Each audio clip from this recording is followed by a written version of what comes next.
All right, let's see here. Look at this.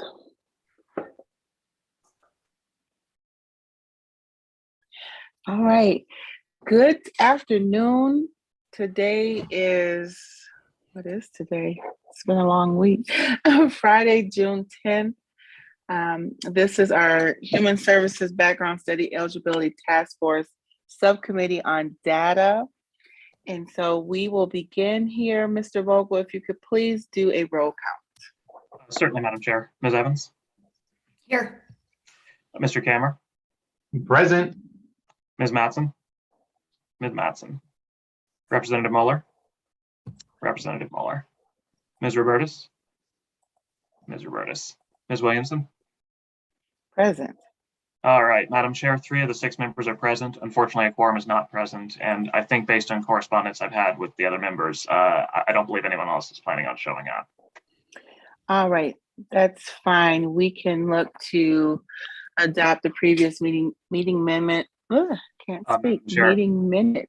Madam Chair, so unfortunately, that's the one thing we couldn't do without a quorum since that's an official action, but we could just wait to do that until the next meeting. Yep, as I was saying, so adoption of the previous minute. What is going on? This week has been a long, exciting week.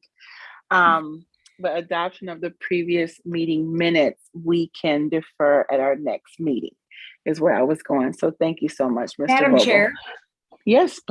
Yep. I think, well, wouldn't you say based on Representative Mueller's email, she is actually no longer going to be a member of this group? Ms. Evans, Madam Chair, Representative Mueller did indicate that she may not be able to attend future meetings of this group, but you raise a good point. I'll send her a follow-up email asking if she'd like to resign from the group, in which case that would make the quorum issue easier. Yep. Perfect. Thanks, Will. Very good point, Vice Chair. Thank you. All righty. So as we are, as a task force, we're going forward and just a lot of work is happening. Again, so excited about the data analysis subcommittee that member Kammer is leading, and just very, very grateful and appreciative for that work that's going forward. And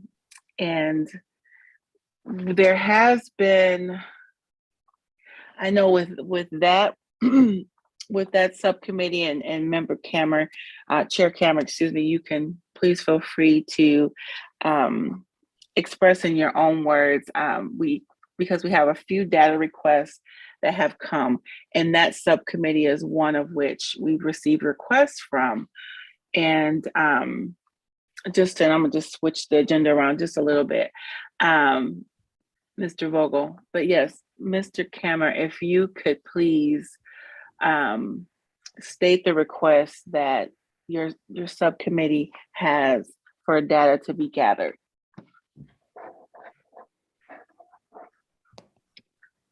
Mr. Vogel, do you happen to have the formal sort of request that you could just pull up? That might be easier than me. Yes, Mr. Kammer, actually.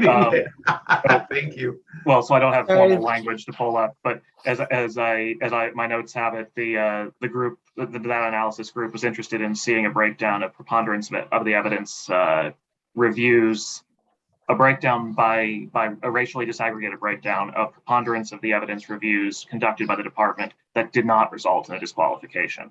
So essentially sort of a mirror image of the information that we have received so far of disqualifications based on a POE. Yeah. So just to open up discussion in regards to the language, we can keep the language just as it is, or if there's more that we should add to it as we prepare this formal request. And so you guys always speak like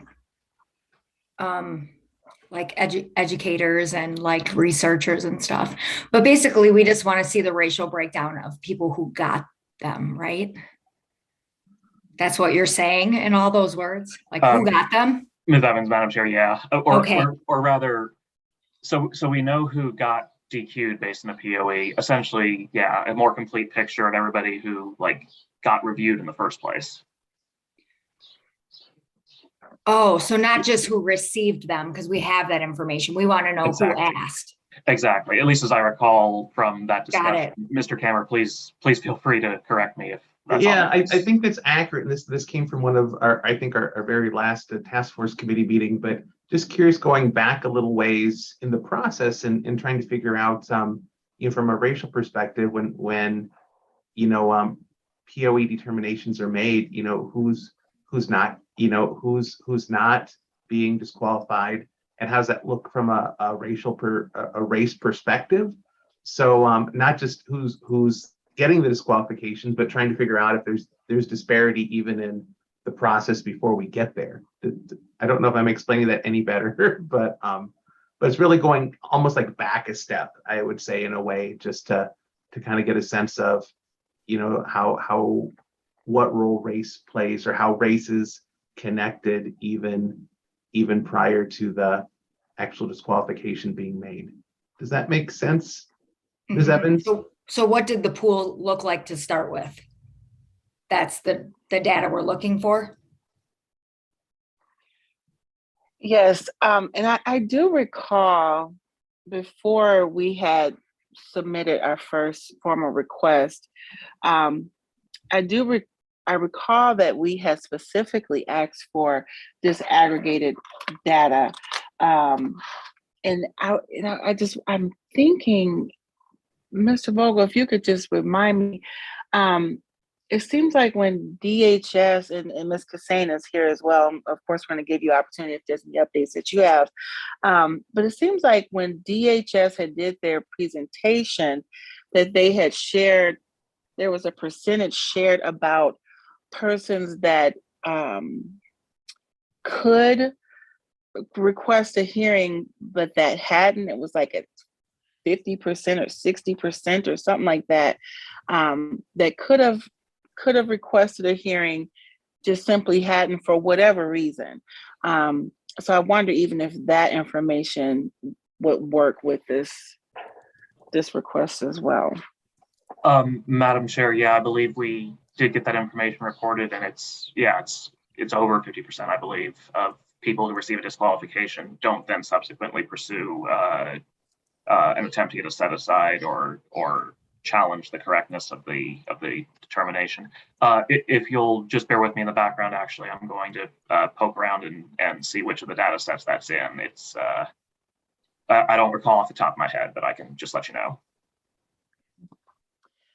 Ms. Cassane, if you could please, just want to give you space here, just as you hear us formulating this request. Again, any updates that you have, please feel free to share. And then if there's anything you can add to how we're trying to form this request as far as your knowledge, we would appreciate. Thank you, Chair Williamson and members. It's very helpful for us to have the questions in writing, just so as multiple people are working on them, that we're all on the same page and have the same understanding. If I run across it during this meeting or when the requests are submitted, any questions I have or any of our data analysis team, I will certainly seek that clarification. I appreciate the opportunity. So yeah, what you stated, we're fully aware. We're preparing the formal request now. Mm-hmm. What I'm asking is, as you hear this request that we are formulating, if there's anything that you can add just as far as off of your experience and your expertise, that we can include in this formal request that we're drafting. Yes, Madam Chair, thank you. I appreciate that opportunity. So you don't have anything to add? I was out of the office last week, so some of this is a little bit new, so I'm just sort of listening to the discussion. But if something occurs to me, I definitely will raise my hand. All right, thanks. Thank you. And Madam Chair, the information we were discussing is in table 1 of dataset 4, the full dataset 4, not the 2 supplements we've received. And that breaks down by race and gender, who requested, who pursued reconsideration of some sort and who didn't in 2018, 2019. Yeah, I thought we had that.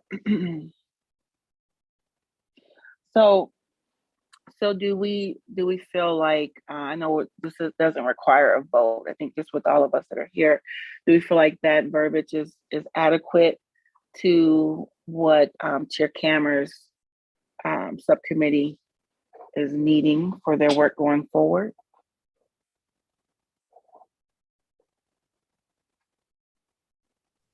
Vice Chair, is there another way, just because of, like, to your point, is there another way that we can make it a little more simplified? Or is the way that we have it drafted, does that sound fine? I think so. Yep. Roy, do you Okay. think that gets to the point of it? I think so because Mr. Vogel, can you remember me? I think Mr. Esme who had brought up this request of the task force, and I think it reflects what he was requesting. And I think, we certainly, if we get that, we'll be able to, take a look at it and provide some analysis and report out. I believe so, Mr. Kammer. All right, fantastic. Okay, so we have that one. Then we'll go to, there was two other requests that we received from the remedies.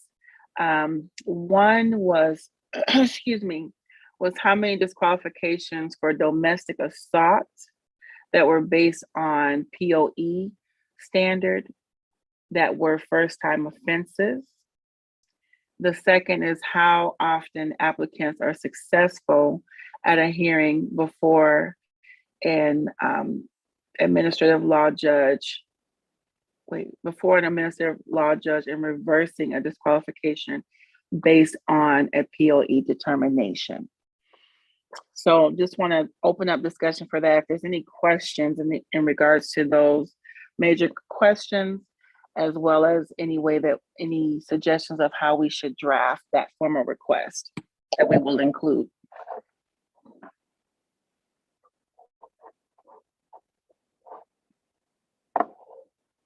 Do those seem pretty straightforward? All right.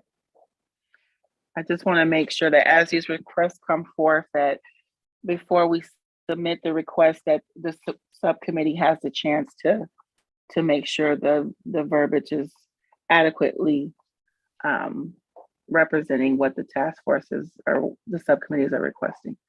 All right, great. So then Mr. Vogel, so then we have those three requests that we can submit to DHS.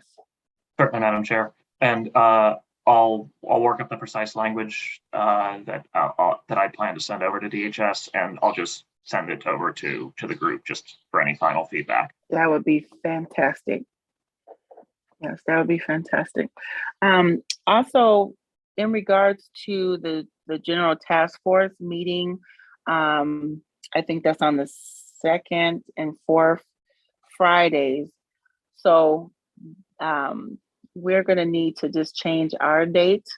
I know there was some concern in regards to going with the 4th Friday, and I just wonder if the 1st will work, and just want to hear your thoughts in regards to that, in regards to whether we go forward with the first Fridays of each month or the 3rd Friday.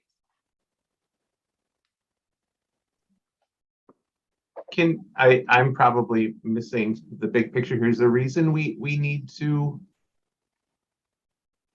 avoid yeah, that would work. That would work for me, Tashonda. Otherwise, this meeting will fall right after the big task force meeting. Okay, and we just don't want to have them back to back. We're just trying to not take up too much of the time. Yeah, that would be 3 hours in one day of these meetings, and that just is a lot, So if we did it on the first Friday of the month, then that would be just a 1 hour meeting to get the month started for all the work that we're doing, and before the big task force meetings or whatever. I would be supportive of that. Yeah, even if it even takes that duration. I mean, I foresee our meetings going forward to be kind of in this fashion. As we have those requests, we kind of have the drafting, and it's just a matter of us discussing it and adding to or taking away, and then submitting the formal request. So Otherwise, we get into a big task force meeting and the conversation is, well, we don't know. We'll have to talk about that at the data meeting after this meeting. You know, it's just kind of awkward to have meetings right after the big task force meeting. Absolutely. Absolutely, Vice Chair. Member Kammer, did you have any additions?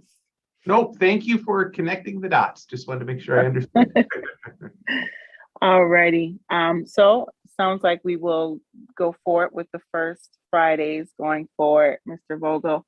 All right. Well, that was all for today. You know, of course, I have a few in regards to some data, additional data that kind of goes along with the accountability, and I know we're not exactly there yet. So with that, we can proceed to adjourn unless there was any other questions.